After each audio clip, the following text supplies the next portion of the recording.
right, pre-K, for this fun little project, I'm going to call it our science for the day. You need to have a bucket or some kind of thing and go out and collect a little bit of nature around your house. Make sure you have your mom or dad or a big person with you. You're going to need some water, and then you're going to need maybe some kitchen tools and a bowl. So I'm going to get my bowl, and we call this nature soup. So, or when Mary Claire was little, she would call them flower potions. So you can make nature soup or flower potions, or whatever you might want to call it. And first, I went and I grabbed some different things around my neighborhood. I'll show you. First thing, got some azaleas, some leaves. Put those in my soup. Actually, I guess before my soup really is soup, I'm going to need to put some water in there. So, this is something you can do if you're outside. Ask your mom or your big person if they can put some water maybe into a measuring cup, and you can try pouring it yourself. The worst thing that happens is you might get a little wet. So I'm going to put some water to make my soup, and that's probably enough. Put some other things. Ooh, these are good. It's always good to have some pretty leaves in your nature soup.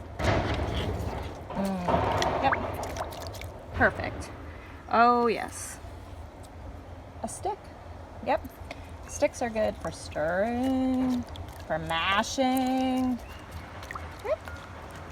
I'll leave that like this. All right. I've got, these are some other azaleas I found. Before you pick anybody's flowers, make sure you ask them too. These were from my bushes in my yard, so I didn't have to ask anyone. Ooh, these are cool. Look, really long pieces of grass. They're probably weeds that were in my yard, but they're perfect for nature soup. And let's see. Oh, these are on a bush. I'll show you. They're really pretty. Little tiny flower buds. So those are going in. Oh, this is going to be a really good one. Got a few more azaleas. I've got, oh yeah. Now, if you're like Mary Claire was, she'd always want dirt in hers too. So I got a little bit of dirt we can put in there if we want. This one, I pulled these up out of the yard.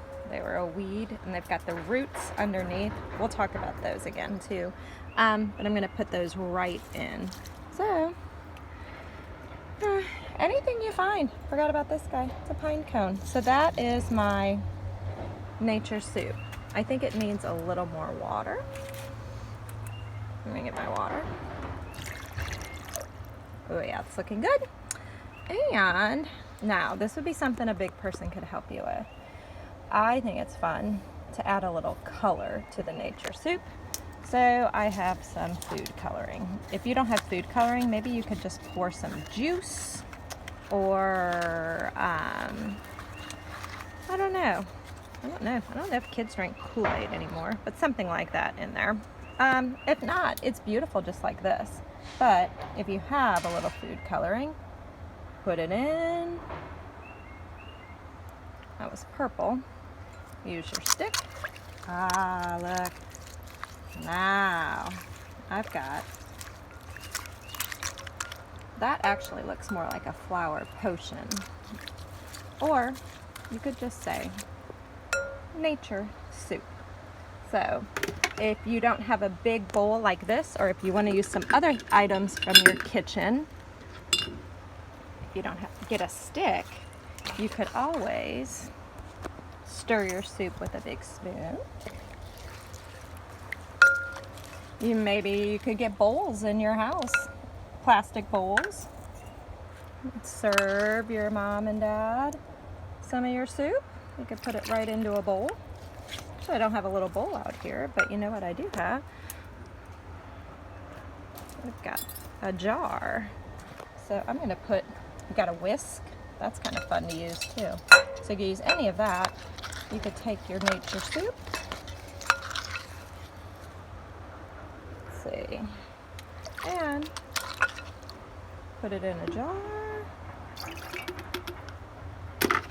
You could actually make your nature soup. That'd be fun too. You could make it in your jar, and then you could put the lid on the jar like this. You can make it in your jar, put the lid on the jar, maybe shake it up, or that'd be a really pretty, I'll try to get a back from this, be a really pretty centerpiece for your dinner table tonight.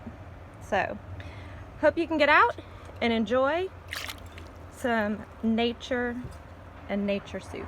All right, bye pre-K. I love and miss you guys.